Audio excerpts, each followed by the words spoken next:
The UFC right now is an interesting situation. Well, the big fight is over with. Nate Diaz was more high on marijuana and didn't want to fight, so that was disappointing. The rest of the fights, well, we knew Israel Adesanya was going to win. He won.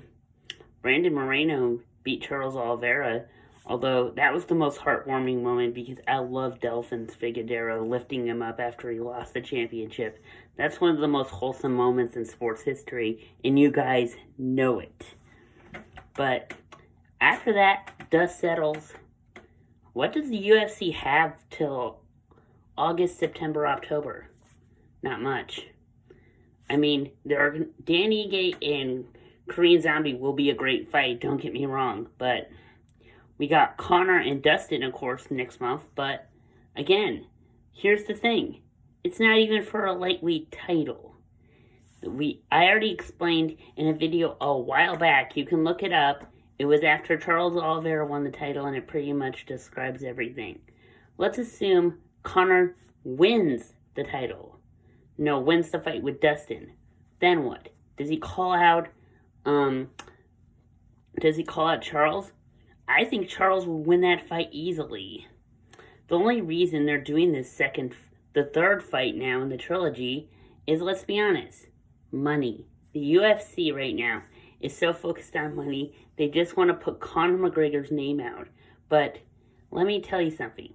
They could have put Conor versus anybody in that division, put him on a fight night card, and let's pick a big stadium in this country that would allow fans. I don't know, Lucas Oil Stadium, sold out in 5 minutes or less. They could have put it in Allegiant Stadium if they wanted to. They have not done anything. The UFC right now is an interesting predicament where it's only focused on money and not the championship fights that we pay to watch. So the UFC right now is an interesting situation. Of course, I'm still going to do videos about each card because I still think the cards are good and I'm still going to watch the pay-per-views, but the UFC right now is an interesting situation. I mean, a few of including the bantamweight division right now, where Aljamain Sterling doesn't even want to fight Peter Yan, where they should automatically say, you have to fight an immediate rematch or we're going to have an interim title. They should have called an interim title fight if they were going to do that. If he was going to hold out, then strip his belt and give an interim title of that, or give it back to Peter Yan, or make Yan fight somebody else for it. I mean, this is going to go on for months and months and months. And don't get me started on the belts that are pretty much locks. We know Iggy and Kamaru Usman and all the women's fighters except for Thug Rose, even though I like Thug Rose. But Amanda Nunes and Shevchenko are unbeatable. Let's just be honest.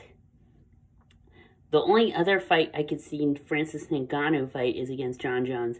But the UFC does not want Jon Jones to fight Ngannou because they know Ngannou will beat him, and there goes his imaginary perfect record. So the UFC right now is an interesting predicament. They have no fights to market, but again, we know Dana will pull out some marketing genius.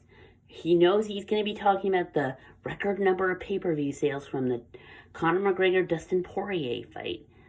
But that's all that matters to Dana White. Meanwhile, the Apex will be sitting empty with 0 fans, 0 revenue, and it looks like that way for the foreseeable future until he realizes that Ohio, Indiana, Florida, Texas, and a few Arizona, and maybe a few other Midwest states that he has not looked at, and of course the entire South of the United States is open with 100% fans. And even New York, because New York, even with liberal Andrew Cuomo running the show, has decided to open the state for fans non-vaccinated and vaccinated. So Dana can go anywhere he wants.